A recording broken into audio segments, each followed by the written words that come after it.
Alright, chapter 9 in the books, Susan. Susan being Joe's wife. And I like this chapter because there's themes in this chapter that apply to how I operate with my life and how I go about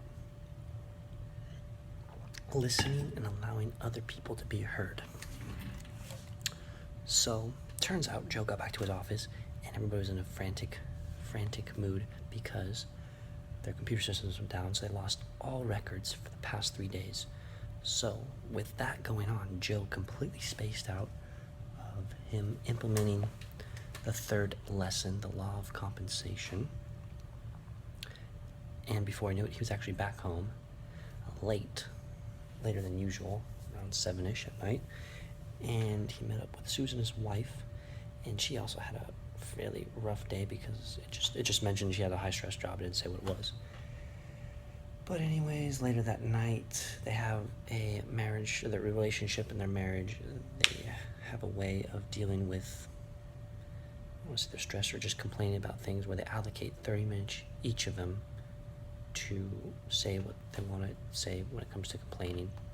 And so they're in the bedroom, Joe's listening, and before you know it, she's gone on for like the past 80 minutes or so complaining.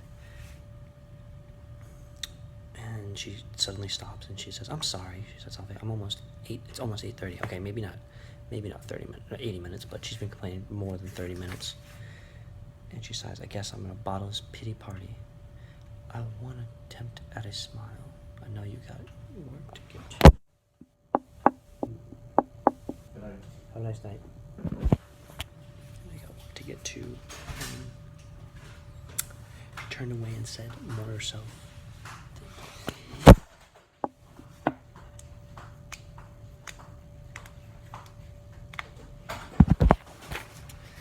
She turned to him and said,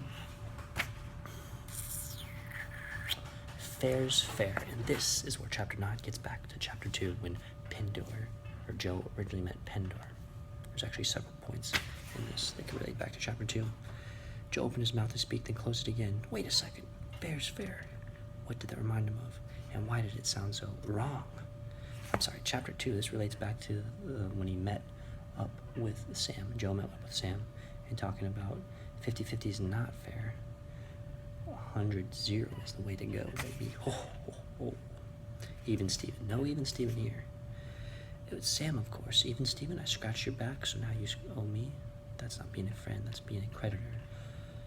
What's that? Was that what their marriage had become? Without thinking about what he was going to say, he blurted out, "No, Suze, wait, actually, I don't."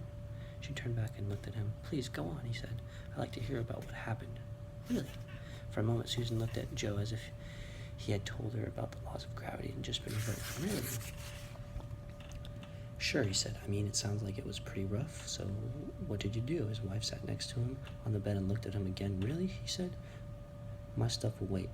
Susan slowly began to talk again about her day, about an especially nasty conflict she was having with a coworker.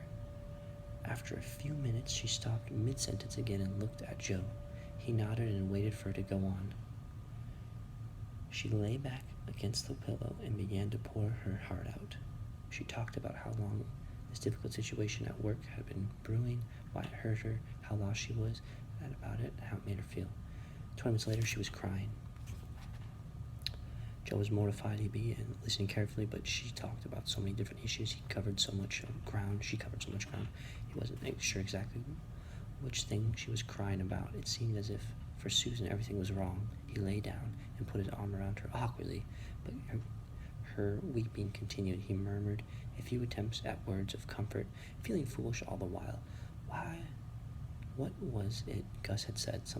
Sometimes you feel foolish, even look foolish, but you do the thing anyway. Finally, her sobbing turned to sniffling, and then that stopped too. Joe felt immense relief. Perhaps his words were not so foolish after all. They seemed to have given her some comfort, at least. Or perhaps she was just thinking. "Hey," he said. "Love you." Susan said nothing. "Suze?" He stirred her gently. She was asleep. She hadn't heard any of his words. She cried herself to sleep. Feeling useless and defeated, Jolie quietly got himself ready for bed and slipped under the covers, wrapped in a quiet ache for Susan's misery and wishing he could have done something to take away its sting, and eventually drifted off. The next morning, he woke up with a start and lurched from the deep sleep in sudden horrified realization. Yesterday's lesson. What was it? Sam Rosa, networking, an army of personal walking ambassadors. The law of influence. He had gone from work to home to bed and passed the night away without even thinking about the day's lessons, let alone trying to apply it. He groaned and grabbed his pillow, meaning to throw it across the room in frustration. But as he did, he realized that Susan was not in bed. Next to him, he glanced at the clock. 8:15. He had overslept. Susan must have crept out of bed and left the house without talking to him, without even bothering to wake him. He groaned again. He'd blown Pender's lesson. He was late for work and was on the outs with Susan. 3 strikes, Joey muttered. Pender's words echoed in his mind. If you don't abide by my condition, our meeting will come to an end. This is where the chapter gets good right here. He dragged himself upright with sinking thoughts about calling Brenda to cancel his lunch appointment with Pender, and then he glanced at Susan's pillow and noticed a piece of paper folded in half with a single word written on the outside. Piece of paper folded in half. Look at that. Single word. Oh, 2 words.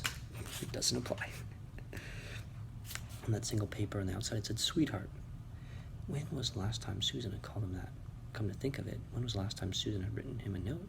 He picked it up, opened it. "My sweet Joe, I hope I succeeded in slipping out without waking you. You deserve the extra rest after the earful I gave you last night. Thank you so much. Thank you for your generosity." Generosity? My sweet Joe. He read the rest of the note. "I can't remember ever feeling so listened to, so heard. I love you." Keyword, listened to and heard. I operate that with everybody I come across. If they want to be heard, they want to be listened to, I'm willing to do it. Joe was at a loss. Generosity.